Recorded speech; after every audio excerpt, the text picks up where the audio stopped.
It's great to have you here on the Clark Howard Show. You know, our mission is to serve you with advice and information that empowers you so you make better financial decisions in your life. And gosh, they're everywhere now. People using Cash App, Venmo, PayPal, Big Bad Zelle.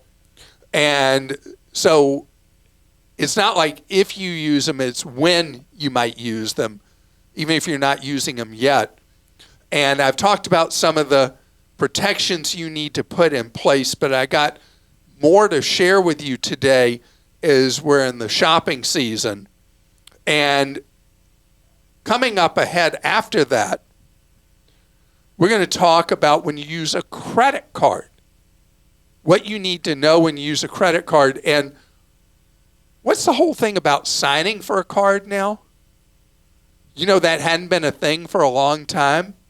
But why is it you keep being asked to sign? You're going to be surprised why. And I want to remind you before I get started talking about Big Bad Zelle, Cash App, Venmo, PayPal, that we have some incredible tools and guides at Clark.com that help you save more and spend less and avoid ripoffs. So many things, there's so much noise in our lives. We're so busy in our lives, and it's so hard to make a lot of financial decisions about purchases that we make, things we sign up for, and all that. And so we have put a lot of effort into designing tools to help you make the best choice for your life for different things that we don't do every day. And how do we know what's best? And that's what we're about. Think of how we teach how to do the best when you're picking pay TV, when you're picking internet, when you're picking a cell phone plan, whatever. Those are just examples of ways that we make it easy for you to put money back in your wallet instead of somebody else's wallet. And speaking of wallets, so Consumer Reports did an investigative report about the problems that many of which you've heard me talk about with Big Bad Zelle, Venmo, Cash App, and PayPal. And you just got to know, as we're moving into the Christmas shopping season and more places make this as an option for you to pay, the risks involved. When you take that bait and you pay with one of the payment apps, there's no clear national rules protecting you if you pay with them and the money goes wayward. You know, with a credit card, as you've heard me say over the years, you have clear protections under the law and under the guidelines adopted widely in the credit card industry. Clear written guidelines to protect you in the event you fail to receive the services or the goods or they're misrepresented when you buy them with a credit card. But whenever you step out of my comfort zone with the payment apps, which is, what is my comfort zone? I've always had one clear ring fence around them. If you use any of the payment apps to pay a friend or relative, fine. Use the payment apps to pay any kind of third party, you have gone into big danger because that money takes a one-way trip. Even if whatever was promised you never happens, the money's taking a one-way trip. And then we've got the fraud problem, that somebody gets into your account and takes the money. It is a nightmare and a half when that money gets taken. And the payment apps and the banks with the Big Bad Zelle are atrocious to deal with at getting your money back. That's just not me. That's just not Consumer Reports. TV stations all over the country do story after story about people having their money cleared out using the payment apps. So here's a couple of things I want you, even if you've heard me say them before and you ignored them, I want you to pay attention to now. There are situations where we're going to need to use the payment apps because they are kind of in the air now. You want to have a separate account that is used just for the payment apps, that only has the amount of money in it that you need for the payment app, so that the money that you count on, that you depend on for the bills in your life, for the rent or mortgage or car payment or tuition or whatever it is you're paying, is not at risk because of the incredible lack of protections for you as a consumer with any of the payment apps. And then I got a bonus thing on them. Now the payment apps are trying to get you to leave money on deposit with them, to have like a Mad Money stash with them. This is going to blow your mind. There's no clear protection for that money if one of these apps flew the coop, one of these apps went bust, whatever. Your money is at risk. There is no FDIC or NCUA for the payment apps. So they are a bit of Wild West territory right now. They are in the pioneer stage, not the settler stage. Pioneer stage, that's when you got slaughtered. Settler stage, when you got rich. It's an old expression. And it applies to these apps. All right, we'll go to questions. David in South Carolina says, Clark has said that we need to sell the I-bonds we bought back in 2023 and rebuy them now. But how does this work with the $10,000 cap per year? For example, I own $20,000 in I-bonds. Do I sell all $20K and then buy $20K back, or am I only allowed to buy back $10,000? And is this my cap for the year? I'm so confused on how to do this. You're my hero, by the way, and I'm grateful for all the advice, especially after 2008 when I thought the world was ending. It's a good reminder. Yeah, David, thank you. And there's episodes through history where we feel like the earth has shifted under us and things are never going to be okay again. And you can name time after time after time. And humanity adapts, overcomes, survives, and overcomes. And so I know there are people that are nervous about the election and that whatever happens, it's this person wins or that person wins. It's the end of the earth, right? It's not. It's not. We adapt. We'll be fine. On the I-bonds. Okay, so David, let me set quickly what I was talking about. The I-bonds back when you bought them were paying a crazy high rate of interest for that first 6-month cycle, paid really well for the second 6-month cycle. But I-bonds come with two forms of interest. One is I is for inflation. You get the rate of inflation. During the time you bought yours, you didn't get the second rate. That was a 0.00 for the 30-year life of the bonds. Today, that rate, I think, is 1.30, 1.20, something like that. It's really good right now. So there's an advantage with inflation having been pretty much slayed. And what you can earn on that first part, the inflation part of an I-bond, to forfeit 6 months of interest, 3 months of interest, and sell 10,000 of the I-bonds this year, buy 10,000 new ones with the two interest rates, and then in January sell the other 10 and buy another 10. Because each calendar year you can buy 10,000. That would be how you move it from the old deal that was a good deal till it wasn't to what will be a good deal for the full 30-year period. Hope that made sense.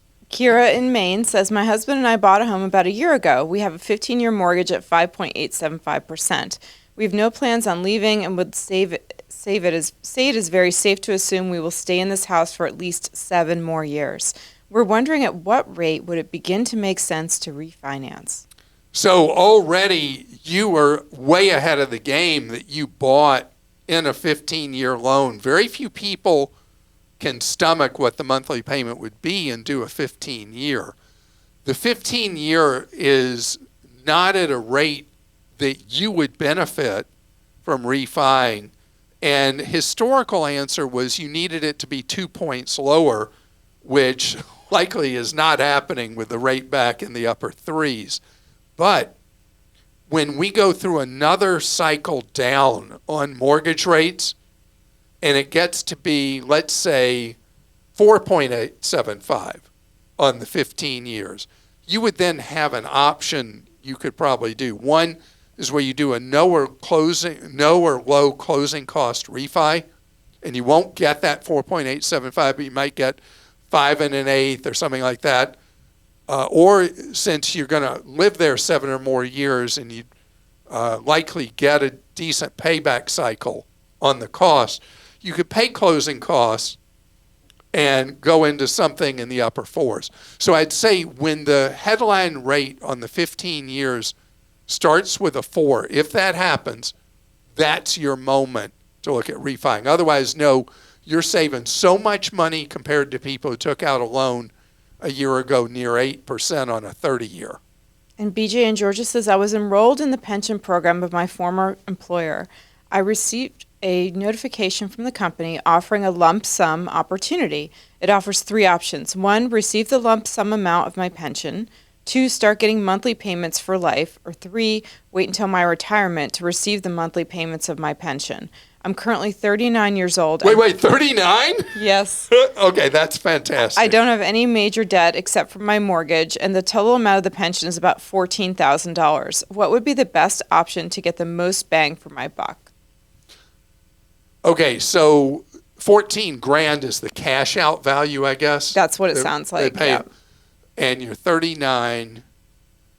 Full pension benefit would start at 65.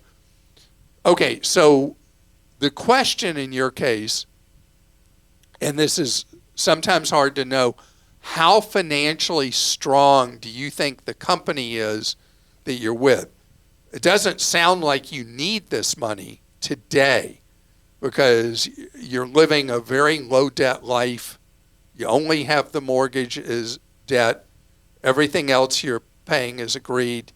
It sounds like you're somebody who lives on less than what you make. I wanted to mention to you, they did give me the company, and I looked into it, and that company's pension does not inflation adjust, just so you know that too. But the value of it would rise every year he delays till age 65.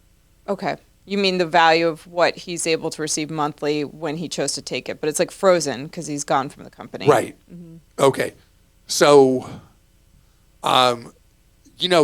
it's hard to know 26 years from now what the health of that company is going to be.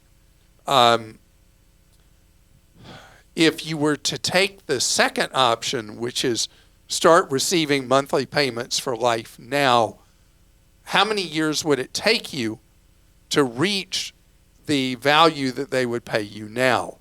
That's known as net present value. You can go to a financial calculator and figure out what the imputed return would be. And this will take you not a huge amount of time. And if you weren't great in math, get a friend of yours who you know was a math genius to help you with that calculation to figure out if you were to take a payment every month for life versus the $14,000, which would be better. Since you don't need the money now, back of the envelope, the second option might be the best, but without running that analysis of net present value, you wouldn't really be able to know that for sure. So that got really into the weeds, didn't it? Mm-hmm.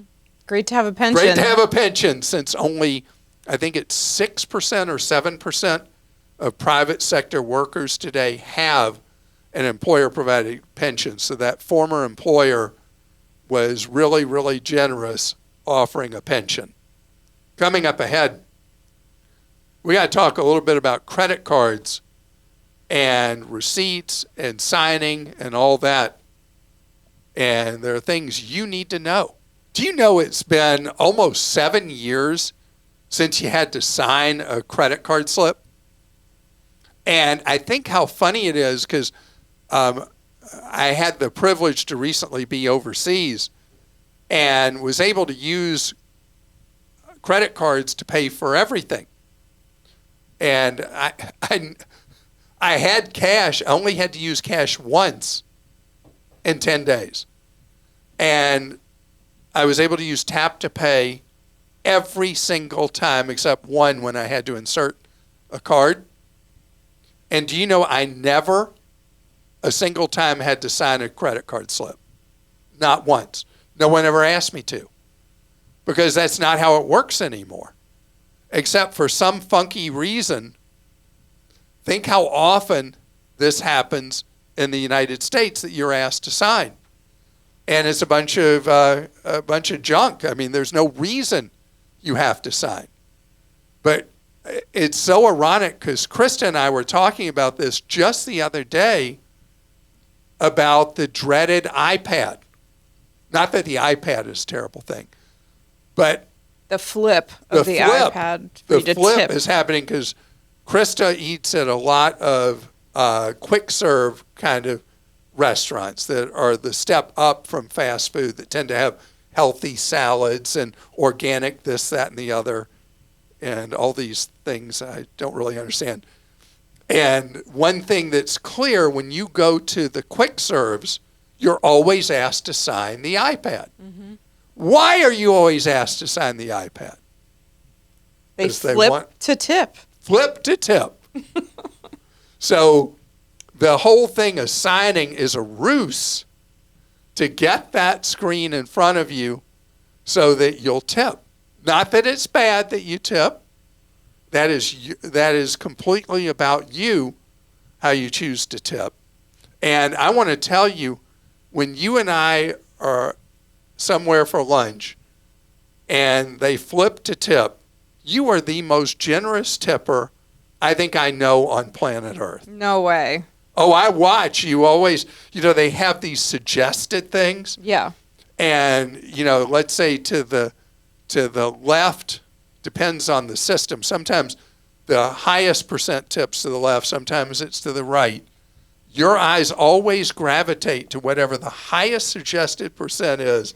And I usually, honestly, what I usually do at those places is 20 or 18, just depending on how much service there is. Why did I see you tip 24%? I didn't. I did not. You may have hit it by mistake. No way. Yeah, I remember. I'm because I know you're your homework there. Because that wasn't my money. We were doing a meeting, so that was the company money. So but I did not do 24%. I did not. I specifically did 18. I remember because you were looking at me. I usually do 20, and I was like, But anyway, know that the whole signature thing is bogus. There's no requirement by any of the credit card companies that your signature be there. And it's not something you had an argument about. They ask you to sign or tell you to sign. But it's just a waste of time. And I don't know what it's all about that we have that going on, other than I think all the restaurant systems that the restaurants buy that incorporate the iPad, all in order to boost tipping for them. Because you think about it, if there was nothing that the iPad was ever flipped for, people wouldn't be tipping.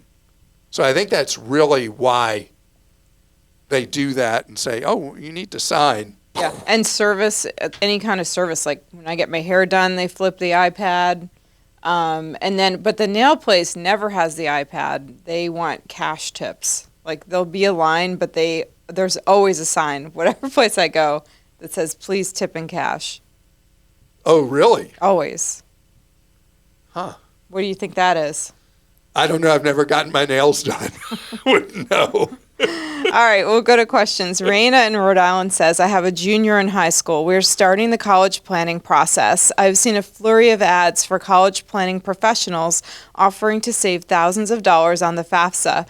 Are these services worth paying for? Are there alternatives for maximizing our chances of saving on paying for college? I have a 529 and a UTMA with savings for her, but I don't want to see her go into a lot of debt. Okay, so this one, gosh, I'm trying to think how I answer this, because financial aid advisors are a real thing, because the cost of college is a brutal thing. A 4-year private college, full retail for a sleepaway school, we're talking $250,000 to $300,000 now. Or more. Or more. And state schools, in state, we're talking a lot less. Out of state's kind of a blend now between the in-state tuition and the private school tuition. So there's big stakes to this game. And so this is a growing field of financial aid advisors. And just about anybody can say, I'm a financial aid advisor. And that's the hard part. It is a very useful thing if you can find somebody who really knows his or her stuff. And you may be able to find a referral to a good person from the school guidance counselor. But this is one that's going to be word of mouth from people. It might be from other parents who have older kids and use somebody who is really helpful. But you can't take this one at face value. Somebody can have a really fancy website and promises all kinds of things, but they may not know what they're talking about. And so that's why this is a true investigative thing, word of mouth, to hire a financial aid advisor. But yes, it can pay off. This is from Bruce in New York. Last year, my daughter was a senior in high school and, like many, was going through some struggles. Her school had some counselors that she was seeing, which seemed to be helping a little. Lo and behold, I found out a few months later it was an outside company the school had contracted with, and I currently have about 12 charges of $115. I did contact my insurance company, and they said it was part of my deductible. I've also contacted the company to no avail. So, yeah, this is messy, that a lot of schools strain for resources. And this is something, and I'm so glad that your daughter is doing much better, and that whether it was the counseling or whatever, that she overcame those struggles. Second, the schools are outsourcing a lot of different things, including it's not at all unusual anymore for them to outsource counseling to a third-party company. And I'm really surprised that this came to you out of left field, that there was not some form that you as a parent needed to sign.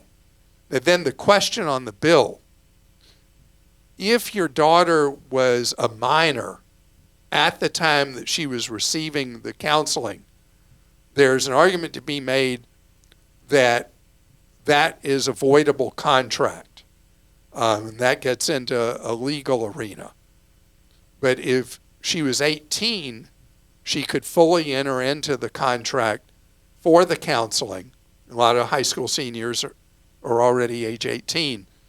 And then the bills are legally responsible bills. The school really should have let the them school know. should. Yeah, I'm really stunned. I'm trying to process that you didn't know, and your daughter didn't know, that this was not a taxpayer-supported service at the school, which historically the school counselor has been, and that this was a billable thing. And I think at the very least you owe it to other parents to talk to the school principal where your daughter went and say, hey, please make sure people are told that when they're referred out, there's going to be billed for. I'm facing $1,000 of bills here that I didn't know were ever going to be something I was going to have to pay. Mm-hmm. And I think that you should try to negotiate. And you said you've contacted them to no avail. You should at least try to negotiate a lower amount for it. Say, I don't have that much money. I can agree to pay you XYZ. And they'd rather have that than a bad debt write-off. Jen in California says, "Hey Clark, my husband and I are 51 and 49. We have a net worth of $4.3 million, including $3.4 million in investments." Wow, average age 50. That's fantastic. Unbelievable. At the end of this year, my husband would like to retire as I continue my work as an entrepreneur. As avid campers, backpackers, and road trippers for years, we want to get an RV and slowly explore, backpack, and camp our way through the U.S. and Canada. We live in California and want to change our residency to South Dakota so we can save on state taxes and rent out our home under an LLC while we travel. I've managed our money and investments up to this point, but we wanted to set a set of professional eyes to review our plan before we made the leap. Our Schwab financial advisor did a preliminary review and says we are good to go, but due to the complexity of our tax situation, he is suggesting we engage a full-service wealth management firm who can more dynamically model our situation and guide us into and through retirement. He is setting up interviews for us with 2 firms, both of which are Schwab Advisory Network providers. The question is, at what point is it worth spending about 0.8% of our portfolio annually for someone to manage it and guide us? I feel like I've done a good job so far, but I am also nervous as we enter retirement and would love some guidance on investing at this point. I feel like they'll make their fee back and then some through investments, but I still wonder, is it worth it or is there another way? You're at a point where it really makes sense for you to have professional financial planning help. Whether it should be an ongoing thing with a specialty firm where you're paying them, 0.8 is actually lower than the market, which is usually 1.0. Whether you want that kind of management of your portfolio or you're really just looking for proper advice, you have the option today of a number of firms that are fee only for advice. They don't charge assets under management. You're paying them like you would pay an accountant or a lawyer for their expertise. And we have information at clark.com about different organizations that can give you referral to fiduciary fee-only planners and find out what services they offer and compare what they're offering you to what you might have with an ongoing assets under management firm. AUM, what that means basically is whatever amount of money you have, you're paying a percent of that for their ongoing management and advice. Where with a fee-only environment, you're paying a flat amount for information or per hour for them to give you financial advice either on a per need basis or on an ongoing basis. And both are perfectly valid. Any of the AUM firms you're going to interview, though, you need to make sure that they enter an ironclad fiduciary agreement with you. It has to be in writing that they are operating solely, exclusively, and as a fiduciary, and not even doing this two-hat thing we've talked about, where they're a fiduciary on these things, but then they're a salesperson on other things. You want somebody who is there for you. You've worked hard to make it to this point at 51 and 49, that you're looking at a net worth between $4 and $5 million. That is fantastic. And you want to make sure that you're getting the best advice on managing that money going forward and being able to live in financial security and live the life you want. By the way, you're the first person I've ever heard from, Jen, from California, who's doing the motorhome or RV and doing your domicile as South Dakota and not Montana. I don't know why, but Californians historically have done this as a Montana domicile, but South Dakota works as well. And I hope you have an absolutely wonderful rest of your day. And tomorrow, my favorite day of the week, Friday. Why? because it's time for our next edition of Clark Stinks for You on this podcast. And if you don't get our newsletters right now, oh, you're missing something. They're free and packed with information that empowers you. If you go to clark.com/newsletter or newsletters, either works, you'll be able to see what newsletters we offer and how they're going to impact you in a positive way in your life so you can save more, spend less, and avoid getting ripped off.